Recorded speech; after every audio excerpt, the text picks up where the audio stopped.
Là aujourd'hui, je vais m'occuper de la culasse, retirer les soupapes, changer les joints de queue de soupape et faire un rodage. Et moi, je pense que certains d'entre vous le savent déjà. Comment est-ce qu'on procède? Avant de démonter les miennes, j'avais fait un test, mettre bien un plat, mettre un petit peu d'éthanol ou de l'essence, peu importe, du moment que c'est pas de l'eau, et voir si elles étaient étanches. Et figurez-vous que pour un moteur de 200 000 km, c'est relativement étanche. Bien sûr, quand j'ai démonté, c'était pas aussi propre. Et là, comme là, je dois encore gratter.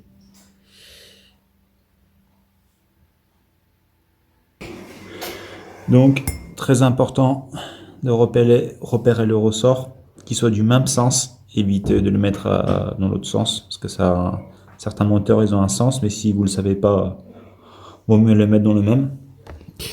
Et voici l'état de la soupape. Je trouve que pour un moteur de 200 000 km, sachant qu'il a roulé au gaz, elles sont relativement propres. Comme quoi les moteurs Toyota, ils sont bons, hein.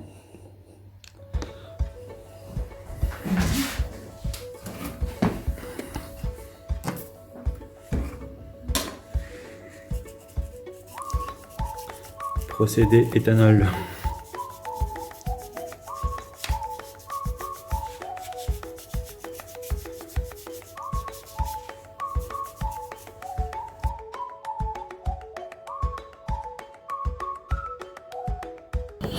Voilà, donc là, je vais le placer à l'intérieur, la demi-lune. Chose qui fait un peu galère.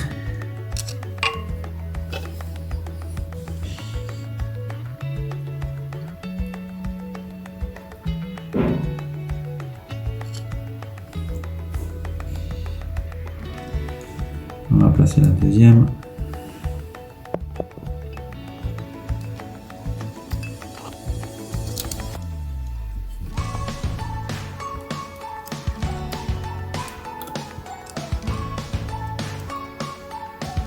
Hop, si ça c'est pas avoir de la chance. Voilà, donc là on voit bien qu'ils sont placés. Et maintenant, je vais desserrer.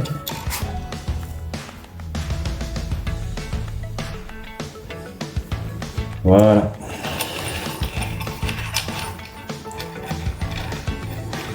Dire que autant de pression reste dans ces demi-lunes. C'est fou quand même, non?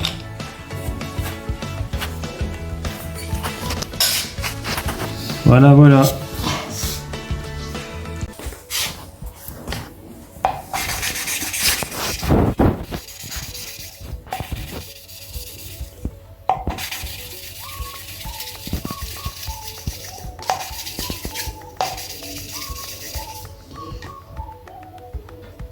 On passe son doigt pour dire que ça se remet un petit peu. De toute façon, on va l'entendre le bruit.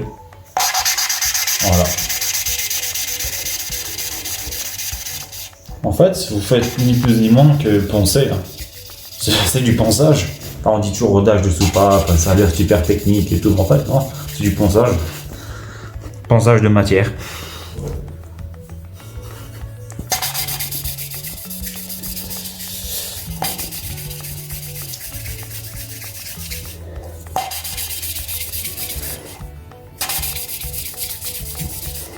Voilà, c'est bon pour une soupape. Alors, on prend du papier, PQ de toilette. On vient essuyer. Et là, on voit bien comment ça devient. C'est bien propre. Au niveau du siège. Voilà. Le plus important aussi, c'est là. C'est de bien essuyer. Et ne pas laisser, vous voyez, ne pas laisser cette pâte graineuse, si je peux dire ça comme ça, parce que sinon cette pâte graineuse, elle vous engrener par après. Elle risque même de rôder vos cylindres, donc il vaut mieux éviter. Donc ce que je fais toujours, hop, je reprends un morceau, un peu d'éthanol. L'éthanol c'est pas cher et ça nettoie bien. L'éthanol, c'est la vie. Hop. Et on voit bien, même après, que ça s'en va toujours. Pourtant, quand le papier était sec, il n'y avait pas ça. Donc c'est vraiment pour dire que l'éthanol, ça fait son effet.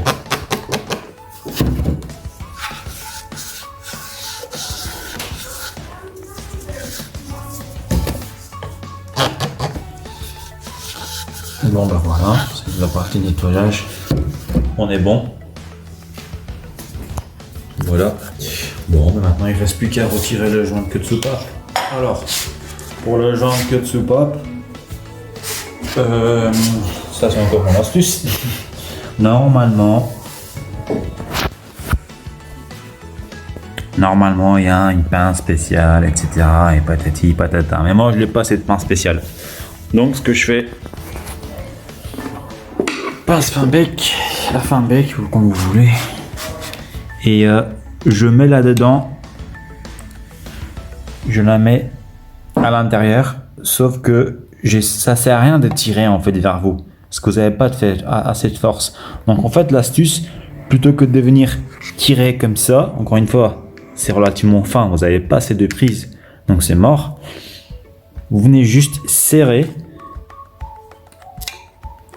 Si vous disposez pas de la pince, vous serrez et vous faites juste ceci, gauche droite, vous jouez avec et à force vous allez voir le venir.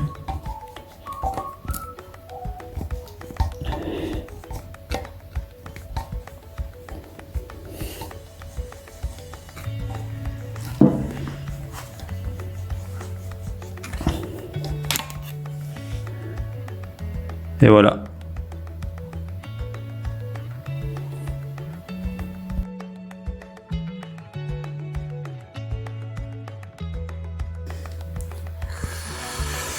Donc voilà.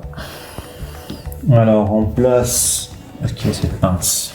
Hop, la pince comme ceci, vers l'extérieur.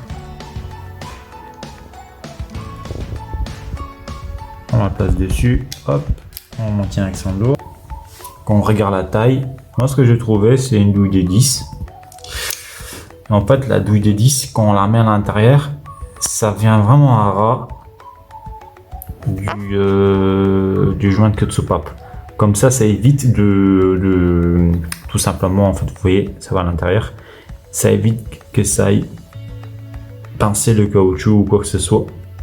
Donc hop, dessus, ici je mets la rallonge et ensuite quand je la mets à l'intérieur, bah, je tape un coup sec et à ce moment là, bah, ça s'enfonce, hein. Ça s'enfonce et puis voilà. Mais on va le faire ensemble. Enfin, ça c'est des petites astuces maison pour éviter de dépenser encore des fortunes pour je dis pas que c'est... Attention, hein, je dis pas que l'outillage ne sert pas, mais quand on l'a pas, c'est bien de se débrouiller autrement aussi. Donc voilà. Alors, on met dessus. Et là, on donne des tout petits coups et on va sentir que ça descend en fait, que ça se met dans le rangement. Voilà. Là, je sens que ça descend. Là, on vérifie que c'est plus ou moins droit. Donc là, on voit, hein. On voit que c'est bien dedans. Et on donne un petit coup de sec. Hop. Voilà, deuxième.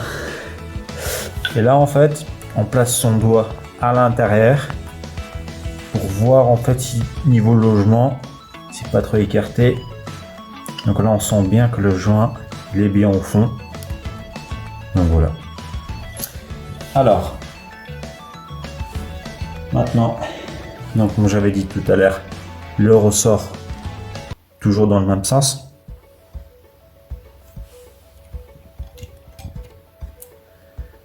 Hop.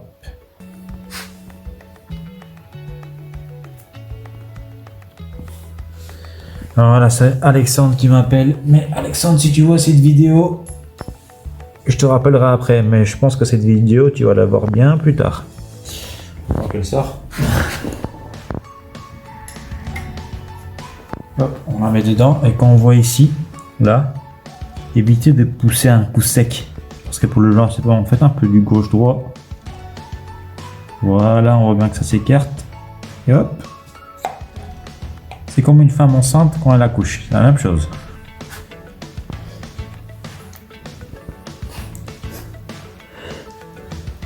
Ensuite, on met ça dedans. Hop. Ces côtés-là sur la soupape pour la maintenir. Et ça, en fait, quand on visse, comme vous voyez, tout simplement, ça vient pousser le ressort. Voilà. Choisir la bonne taille, parce que oui, la taille, ça compte.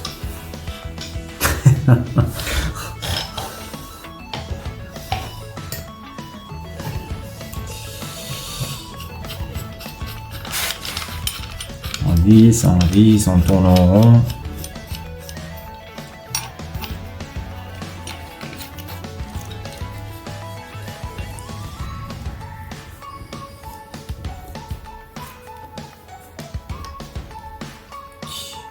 Hop. Donc là on le voit bien quand je tourne que ça vient comprimer le ressort.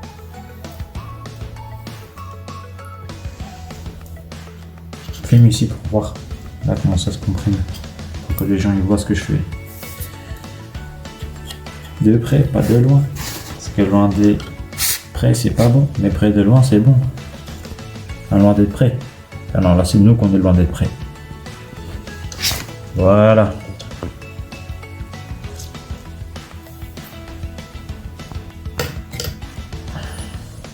Alors, il y en a qui le font avec de la graisse. Pour les demi-lunes, je précise, ces demi-lunes-là, tournevis aimanté. Il y en a certains, ce qu'ils font, c'est qu'ils mettent de la graisse. Moi, je préfère avec la partie aimantée. Voilà.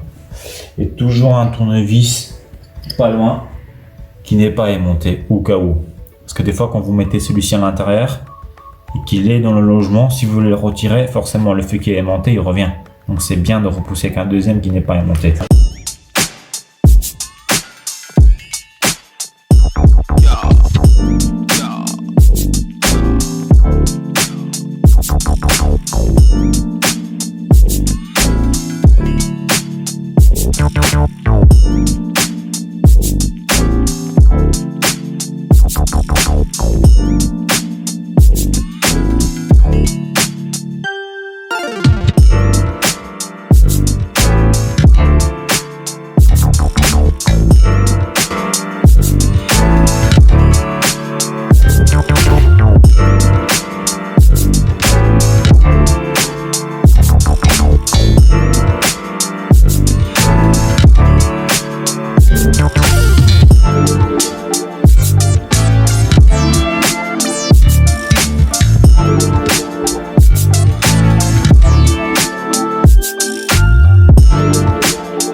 Bon, il y a la culasse qui est posée. Maintenant, il y a juste un problème. De toute façon, je m'en doutais qu'il y aura toujours quelque chose pour que ça foire. Donc, visserie ARP, comme on le sait déjà, ce qui veut dire du doucement. Bon, quand j'avais fait à mon ancienne voiture, ma S14, sous l'air SR20, pareil, c'était doucement. Donc, j'avais acheté la 2 en conséquence. Du 13, ouais. Sauf que là, manque de bol. Eh ben, la douille ça passe pas. Donc voilà, pour ceux qui veulent faire un DJZ avec une douille standard, si je pourrais comme ça appeler standard en 13 pans, enfin 12 pans diamètre 13 pardon. Ah ben ça ne passe pas. Il va falloir impérativement une douille beaucoup plus fine hein, pour que ça passe dans le logement. Donc voilà. Ah, j'ai su le mettre parce que j'ai un petit peu plus de place et encore je n'ai pas su serrer convenablement. Juste mettre contre à la main. Mais pour tout le reste, c'est mort. Bon. Encore une perte de temps, mais bon, c'est les jeux de la mécanique.